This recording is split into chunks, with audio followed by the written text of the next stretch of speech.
We are live. All right, it is a new episode of the Get Raw Nutrition Raw Truth. My name is Brett Wilkin, IFBB Pro, and I've been waiting for this. I've been watching them, I've been studying them, and they finally asked, Brett, we want you on the Raw Truth, so come in here and answer some questions. So here we are today. So let's get into the fun stuff. I got some great questions here, some creative questions to say the least, but we'll have some fun with this. Learn a little bit about me, a little bit about my knowledge, my opinions, and just have a good time and start out this week. So let's get to it. So, all right. So I picked probably about 20 to 30 here. We'll see what we can have time to do. Just kind of across the board array of questions, that can relate to everything in, fitness, bodybuilding, my life, some fun, overall, anything that you guys came up with, which was very, very fun and creative. So start here with a little bit of a training question. Best exercises for each body part in your opinion, or works best for you? So, a rule of thumb here, especially when people are, especially beginners are asking me, what are the best exercises to do? Especially if you're starting out early in your career, early in your lifting journey, you want to stick with the basics. So the compound movements, especially the things you might have learned, coming up, the bench, squat, deadlift, just those compound movements that build the overall entire body. Once you know how to do, perform those movements, once you know how to, use your muscles correctly in your training, then you can branch off and do more isolation movements, unilateral work, cable work, band work, things like that. But what I always say is stick with the basics to start with and build up and progress that way. Also, if you ever need to, if you're ever thinking, what should I do today? Kind of think of the things you don't want to do. It's kind of an odd thing to say, but when you come into your legs and you're not really feeling the leg day or something, and you say, most people are like, should I squat today? And obviously your mind's saying no. To me, in a messed up way, that's kind of the indicator those are the exercises you should do. So the exercises you're scared of, maybe Bulgarian split squats, 20 reps of squats, things like that. Those are the exercises you need to be doing because your mind is trying to, weak out of it, but that means it's just hard and you know what's going to feel like. But when you're fully done with the exercise, when you're done with the training, you are extremely happy that you did it. Your body's going to respond that way. And overall, just do the things that are going to be the toughest. So challenge yourself. My current diet right now. So I am currently 8 weeks out from the Romania Muscle Fest. I'm going to be competing here to finish out the year in a few shows, try to qualify for the Olympia. So right now we are, we're in the process of lowering food, getting into the thick of things with cutting down body fat, hardening the muscle up, and then just training like a madman with cardio as well. So I would say, I'm still just a rough estimate here. A baseline day is looking like probably still like 350 grams of protein, probably 350 grams of carbs, and about 80 to 90 grams of fat right now. We'll continue to lower the carbs just a little bit here as we continue. I'm someone that still needs to eat up quite a bit, so we'll sprinkle in some high days there with more carbs. But because my body likes to burn, I have a very high metabolism. But this, I'm really trying to push conditioning here for this show, so we are gonna go an extra step of lowering carbs here ahead. So that's what it looks like right now. More training here? Do you always go to failure every single set? I think that this is a very, interesting question, and I actually get it quite a lot, especially on my own questions and stuff. But you can't technically, if you're truly going to failure, you can't do that for more than, in a row, you can't do that for more than 3 or 4 sets in a row. You know what I mean? So like you can't, what you want to do is you want to set up your training that you do some feeder sets, you want to do some warm-ups and set yourself up for an all-out top set. In that top set, you're giving, like I said, 110% effort. You're going to true, complete mechanical failure so that your muscles give out, even maybe if you have a partner, a couple failure reps where he's helping you. And then you move on. You move on to the next exercise. You kind of do the same thing. You set yourself up, do a top set, maybe do a second all-out set. But you can't go in and every single exercise or every single set goes to failure. Or if you're truly going to failure, then you'd be done within 4 to 5 sets. So you'd be only lifting for about 15 minutes, because I think that's where the line gets crossed, is people don't truly know what failure is. And once you start experiencing that and truly training to failure, you're not going to be able to do that every single set. So set yourself up, feel the muscle working, get yourself warm-up sets, feed it into it, and then go all out. And then you'll be taxed that you need to go into a different body, a different part of the body part you're training. Gonna answer this one now because I've got a lot of these. This is more personal there for me. Is when can we get our hands on some of the butcher straps, or the butcher hooks? I mean, they call them straps. The butcher hooks. And then is there any other plans to be produced after that? So I am currently here in about 4 to 6 weeks. I have to do one more line of production. I created these lifting straps, or actually I bought the patent on them.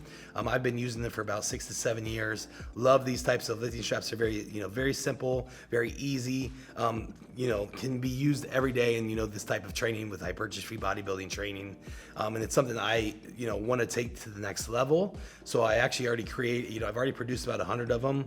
But I need more. I've let some people try them out. I've been posting about them, marketing, and then they've blown up. And I know the release is going to go very, very well. So I want to make sure there's enough that everybody can have a pair. So right now I'm making another 300 to 400 pairs. They're getting produced right now, and then after that I'll be getting the website finalized and up. So look out for the butcher hooks. I have an Instagram already for that. And they will change your training. Like I said, it takes out all the the manual work of trying to wrap a strap, slowing you down. It's just very simple. Walk up to a bar, dumbbell, kettlebell, machine, wrap and go. It's one of those things that once you try them, you'll love them. And it's just more so me right now making sure that there's enough to go around. So they'll be out soon. And then after that, I do have some other works. I've came up with a few ideas, like something I call the Butcher Balm. So just I'm having fun with this. Things over the years I've just sat there and when you're training with your buddies and stuff, you're like, there needs to be a product like this that does, this would be a great idea. Finally, I'm putting those things into, fruition. I'm creating these things, and I want to keep running with it. So we'll have more to come after that, but look out for 4 to 6 weeks for the straps. Will you be at Body's block party with Revive and Raw? Natural Body's block party. So we will be. Yeah, so Grant and I will be for sure. But I think it'll be Grant, me, Vaughn, maybe Ian. I think it sounds like maybe Charles Griffin. But we're going out there October 1st. So Saturday, October 1st in New York, we'll be at the Natural Body's block party representing Raw and Revive. I'm excited for it. I know it was a huge event last year, and I love doing these events, especially when we just did it out in Miami. It was a blast. Even though I'm prepping, I'll be out there for that weekend. So make sure you swing by there to the Raw Revive booth, our stand, and come say hi, because we'll be out there hanging out all day. What was your best turning point for gaining mass, like food, mindset, Substacks, environment? For me, it was honestly just fully going all in. So, if you know my backstory, I went from the classic to the 212 to the open. When I went from 212 to open, I actually took 2 years off. We had just moved we were living in Denver. I was training out of Armbrust Pro Gym, so that's still, one of my favorite gyms on the planet. And it was just the perfect environment for me out there. I took 2 years off for the stage. I honestly just bought in fully. It was almost like I was on prep for 2 years, but it was the opposite prep. It was put on as much muscle, muscle mass and tissue as I could, but it was about, being 100% every day. So, I was eating 6-7 meals every single day for 2 years. I was just working, I was training people behind the scenes, and then just training myself. And it worked out because, I bought in. That's what, I finally decided this is what I want to do with my life. I want to bodybuild. I have, potential to be a very good bodybuilder. So I need to take this time to make sure I'm setting myself up for that. And that's what we did. So it's one of those things you got to make a decision that you're going all in and then execute. The main thing is execution across the board. The training, you can't just have good training and poor nutrition and okay recovery. It's got to be recovery, training, nutrition, everything across the board. What's the one exercise you did when you started that you now avoid, and why? I don't really want to say I avoid too many exercises now.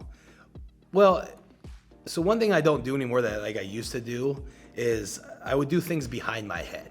So what I mean by that, pull downs where you come behind your neck, behind your head, pull down to your neck. Or the other one was military press, where you get a Smith machine or a bar. I'd even do a bar behind my head pressing. And I started to realize that's not, not necessarily good for the spine. And I was kind of feeling things in my neck, and it's just uncomfortable and, trying to push weight too high on that. So it made it, a logical business decision to not press things behind my head very heavy or pull down. So there is time and place for that, especially maybe lighter. I'm not saying that's a bad movement, but you can't, fully look, you don't want to fully do, too much of heavy loads behind the head like that. And that's, different things I decided to change with my training over time. You seem very relaxed and reserved. How do you keep your cool in all the chaos of society? So there's a lot of chaos of society. I think a lot of it's, I do get a lot that I am very chill and, reserved. Part of it is I'm also kind of an introvert. I don't think people really know that. Is, I spend a lot of time, especially if I'm not with my wife, a lot of times by myself, reflecting. I actually enjoy that time. It's almost like a recharge period every night. I'll do all the social things during the day or when I need to, but I need my me time as well. That also makes me always keep a positive mind. I don't like to be around negativity. I'm very well known to tell people that, like, if you're a negative person overall or pessimistic, whatever, I will just avoid that or tell you that. And it's just, you don't just want bad energy, like, because it brings down people, the saying is, you are, a combination of your five closest friends or the five people around you. It's very true. What you're around, what your environment is going to dictate how you act, what kind of person you are. So I make sure that, my circle is very positive. They all have goals, they're all driven. That's kind of why, I migrated down here to this area, this Raw Revive headquarters, because everybody's doing their own thing. Everybody's trying to level up. Everybody's, positive, putting in the work. And that's something that I love being a part of, personally, as well as being a team that way. Hobbies outside of bodybuilding, personal and couples activities with your wife. So I'm a huge sports advocate. Sports was my first love. Like I said, I actually played, all 4+ sports all through high school, and then I played college football. I always thought I was actually going to, become a football coach. I actually almost went to a GA, got a grad assistant job to become a college football coach. And then I didn't end up pursuing that because it involved teaching as well. And then I, turned into a bodybuilder. But I still will, especially when we have kids down the road. I can't wait until I'm coaching, the younger generation in sports, because that's my first love, and that's something I'll try to pass on to my kids, and then they can make a decision as they get older. But I advocately watch, college football, in NFL. We go to a lot of sporting events, baseball, basketball. I also do hunting. Coming from growing up in Iowa, we had hunting land out there, so I did a lot of deer, turkey, pheasant hunting. It's still something we try to get back every year and do. So it's just, with bodybuilding, it's allowed us to travel a lot more too. Like soon we're going to Romania, Spain, going international. Then we're gonna get the opportunity to go down to going to Australia. Going to Australia in January for about 3-4 weeks just to do some, invitations, go to different gyms, appearances, and so I'm excited for that. So this bodybuilding journey has created us to be travelers, see new things, and just soak it all in. How much cardio are you currently doing on prep? So right now I'm up to this is probably the most I've done in a while. I'm doing five sessions a week of 30 minutes. And how I do that is I do it on the treadmill right now, walking on an incline. So I set the treadmill at 7 incline, and I do 3.5 speed, 3.5 miles per hour. So that's good for me. It's, it's more so getting that heart rate up above 110, 120 beats per minute, maintaining a sweat. Because with our training, we train so hard that, a lot of the burning, the fat burning, the weight loss comes from that. So usually I don't want to over cardio if we don't have to. And as long as we're on track, I never have to do too much more than 30 minutes. So that's where we're at right now. If you could live as superheroes for a week, who are you picking? I'm going to have to pick Superman.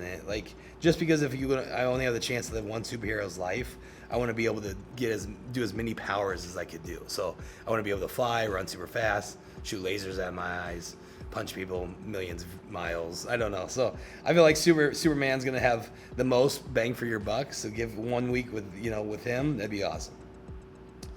Best steak you have ever eaten, where and what cut? That's a tough one. I've had a lot of good steak in the past. I would say a couple years back we went. I took Ivana out for our anniversary. We went to a place called Garden Grace in Denver. So this was downtown Denver. But why it was so good is because I got like a steak flight, it was called. So it had 3 different steaks. One was, and they were all fillets, 3 different fillets. It was grass-fed fillet. It was just, basic non-grass-fed fillet, just normal. And then it was Wagyu. So it was across the board. It had 3 different cuts, 3 different types. But they were all fillets, obviously, 3 different, procedures. And it was absolutely amazing. Like I said, they were all really good. I think, honestly, the grass-fed was the best. Even more than the Wagyu. I was kind of surprised. But they were all really, really good. And it was a very satisfying thing. Thoughts on cheat meals? I think cheat meals can be utilized in I got in this conversation with somebody the other day. They were like, they just didn't believe in cheat meals, and that's kind of how I was coming up. You know, I was super strict. I was like, well, you just eat, you know, you can just have high days, forget cheat meals. But then, you know, starting working with Matt, especially Matt Jansen, he taught me, like, you know, there's time and place for cheat meals, especially towards the end of prep when you see things starting to drop very fast, or you need to refeed, refill glycogen, things like that. And so you need those denser calorie meals. I'm not saying go eat a pizza, you know, whenever you think of a cheat meal, but there's time and place for certain cheat meals, and they can be very, very beneficial in your preps and your training. Where do you grow up? Go to high school. So I grew up in the state of Iowa, so that's a small state in the central part of the United States. I went to a high school called Southeast Polk, right in the central there, and loved it. Honestly, you know, I loved Iowa. I really did. They're known for very nice people. I had a great childhood there, great family, and we still have all our family there and like to go back. I don't know if we'll ever actually move back just because it's a smaller community and it's not much of a bodybuilding scene. But definitely like to, you know, have a lot of good friends there and family there still. Do you keep using creatine in your on season? So I don't actually stop ever using creatine throughout the year. The only time I'll actually take creatine out is probably 2 weeks before a show or something. That's just for water effects. But creatine doesn't have any, you know, there's no science behind it ever affecting you. Like, you know, you can't take too much of it. You're just gonna pee it out. You know, there's not a benefit of cycling it. I don't truly believe. I just do 5 grams, you know, in my intra workout year round. And that's just, you know, bring more water to the muscle, create hypertrophy, training endurance. It's one of the most studied products ever out there. And, you know, everybody knows the benefits of creatine. So I would definitely use it year round if you can. Only time you want to take it out is certain situations, like when you're going to be on the stage and things. What is the minimum cardio you should do year round in the off season for heart health? This is a great question because some people just stop doing cardio. I try to always keep it in, or at least in when I'm coaching as well, tell my clients to keep it in for heart health. You know, so the lowest I'll go down to is probably three times a week of 20 minutes for cardio. But I still advocate, you know, make sure you're going outside doing walks, taking your dog on a walk, you know, spending time with your significant other outside walking around. You want to, not only heart health, but especially for bodybuilders that are trying to push weight up and stuff, it helps with appetite. So you don't want to just knock it out or you'll start running into issues, especially heart health. You know, you're looking at blood pressure, you're looking at cholesterol. So keep that in, and it's only going to help you out. You get hungry at the end of your prep, or are you just tired? I'm sure there's some hunger there. I don't get too hungry, but I'm also very mentally strong in that case. Even if I was hungry, I probably wouldn't, you know, admit it. Just because I know you know, when you've been doing this for a while, especially, and you're used to it, and you know what you're working for, and it is more of a job. You're able to like mentally overcome those things. You know what I mean? You know what you can eat, you do it, and you just move forward. Tired wise, yes, of course we're gonna get more tired. You have lower energy, you're in a deficit. You know, for me, it's just more, you know, when I start the day, I'm gonna try to get as much done as I can before I crash. Like, and especially towards the end of a prep. You know, it might be 7 o'clock at night, it might be 5 o'clock at night. But you know, you get your training, you get your cardio, and you get your work done. And then, like, if you need to crash and you're completely out of energy, you can spend the rest of the night there and fall asleep. Favorite training intensifier technique to finish off a body part? If you watch my training, I like to do a lot of variations, finishing techniques like that. I would say my favorite is probably a true rest pause. You know, I think I learned the rest pause from John Meadows back in the day. So that's something, you know, it's a variation you do after your top set. You do at the very end. You lower weight a little bit, and what you try to do is you perform an exercise for 10 reps. You rack it, and then you just wait there for 15. What we do is 15 breaths. 15 breaths or 15 seconds. You go back into it. You don't change the weight. You do as many as you can to failure. You rack it again, 15 breaths, and you go back into it, failure. So you're keeping the weight the same the entire time. You're performing it pretty much to failure, and then you're getting just a quick relapse recovery of oxygen by breathing for about 15 seconds, just to go straight back into it and go to failure again. So obviously it ends up looking like, 10 reps, 8 reps, 6 reps, if you're doing it ideally. So your rep range is going to come down, but you're really challenging yourself mentally, you're challenging yourself physically. It's one of the best back-offs variations that you can ever do, I believe. What's your favorite CBD lotion to use for recovery and pain relief? So I do actually, yeah, I use a CBD. It's called the Be Jolly lotion. So he's an entrepreneur there that runs his own business, and I've been using his products for a while.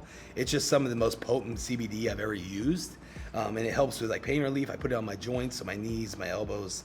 So Be Jolly, it's called. So that's what I've been using, and it helped me immensely. And he's got some crazy stories there, like he tore his tricep, that helped his recovery, a bunch of other things. But he has the most potent CBD I've ever used, and it's very good. Here we go, a little personal question. Favorite pair of Jordans? Pair you are wearing the most right now. So my favorite pair of Jordans are the 11s and the 1s. Mainly because those are probably the most comfortable. So being able to wear those around the gym, being in the airport events, whatever, just being able to walk around without hurting the feet goes a long way. And I think they look the best. I think that's why I felt, my story of why I got attached and fell in love with Jordans is probably because of the movie. I almost forgot about it. Space Jam. Obviously, Space Jam, the Space Jam edition 11s, the ones that they stole and stuff in the movie. Those are still a dream for me. I'm definitely going to get that exact pair.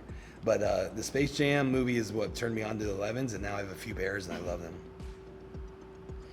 Pros and cons of living in Florida. So pros are going to be this right here. So like I said, this environment, being down here with Raw Revive, having, all these opportunities to be around these guys that are, everyone's coming up, everyone's working hard. The gym atmosphere is great. I get to be with my coach, Matt Jansen, overseeing my preps, and just growing as a unit. Those are the pros.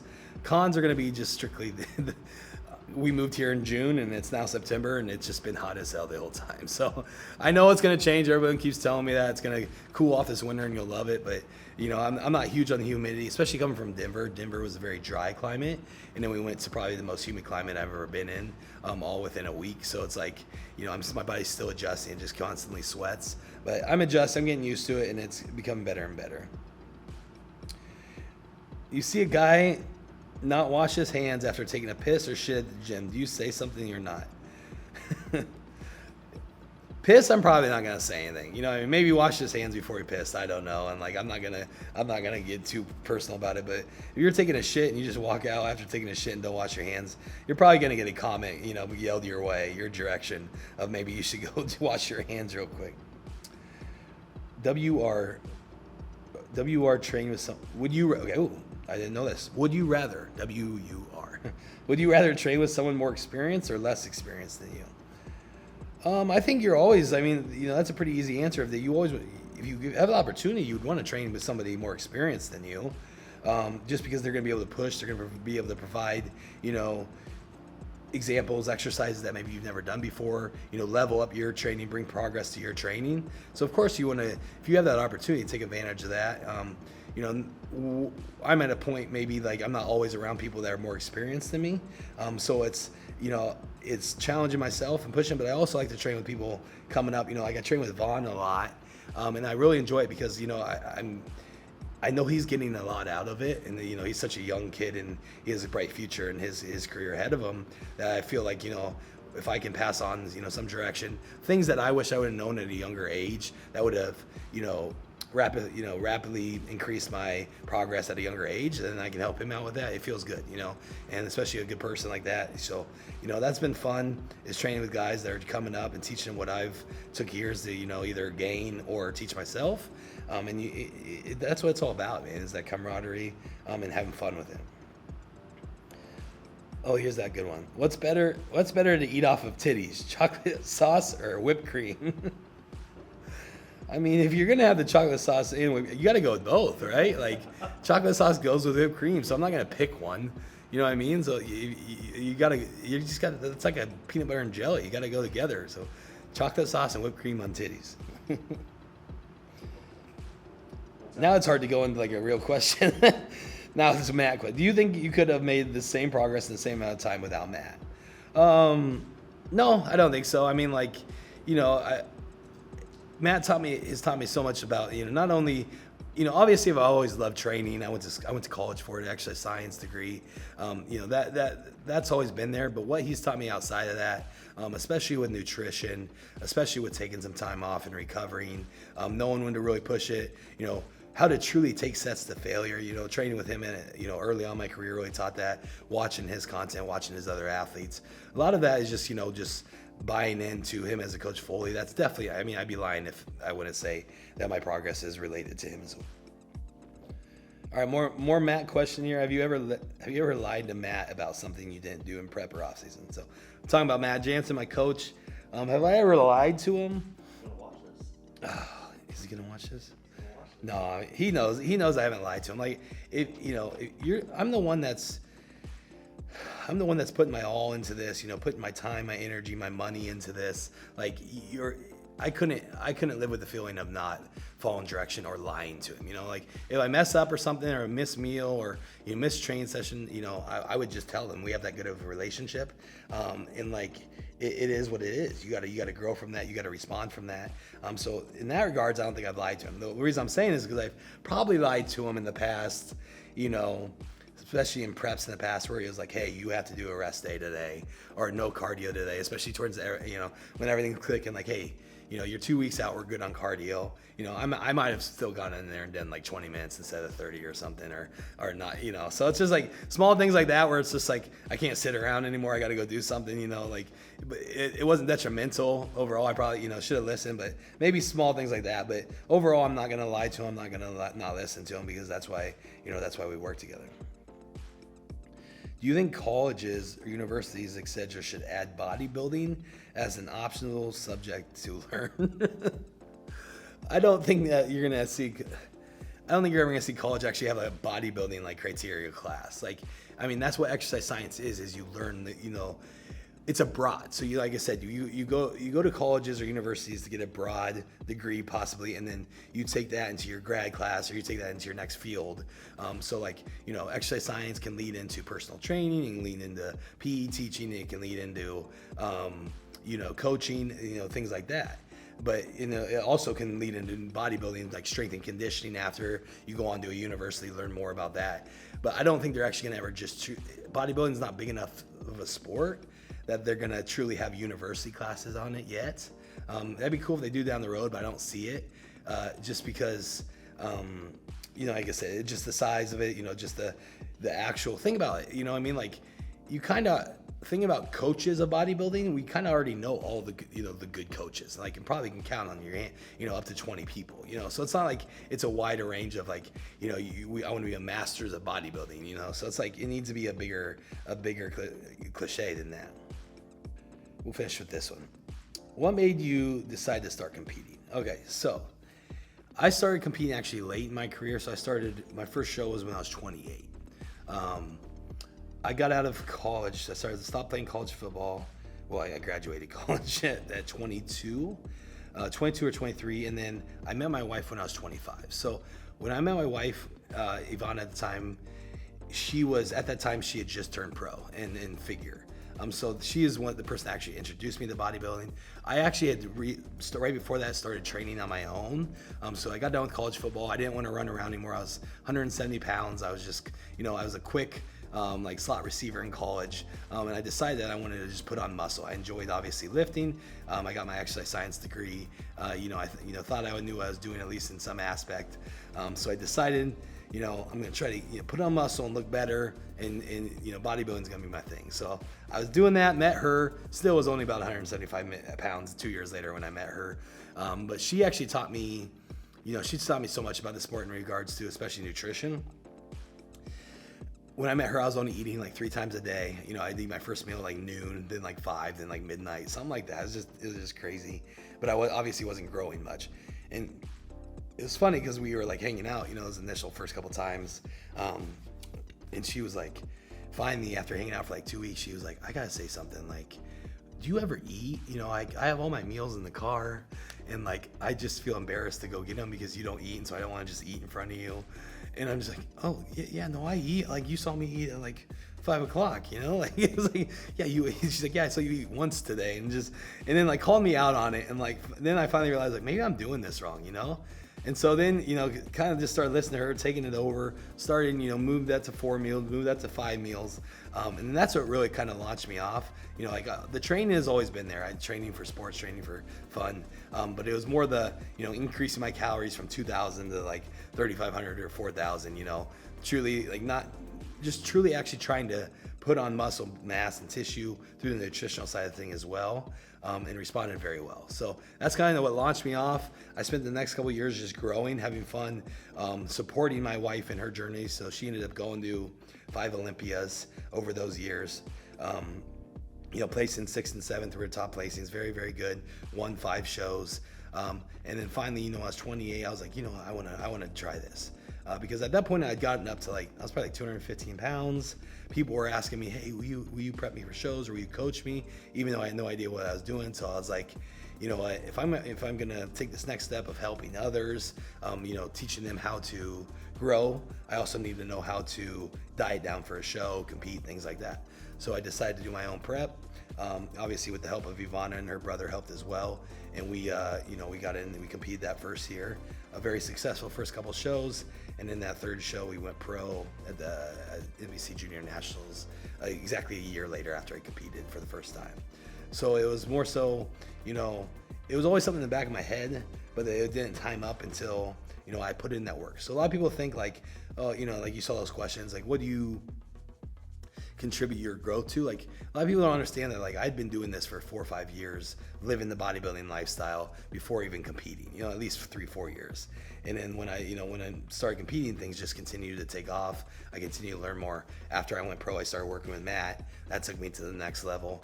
So it's been probably an 8-year journey here now, 9-year journey now. And it's just about consistency over time, sticking to this, staying, in love with the process, doing the things you need to day in and day out. And that's what brought us here. So now we're here.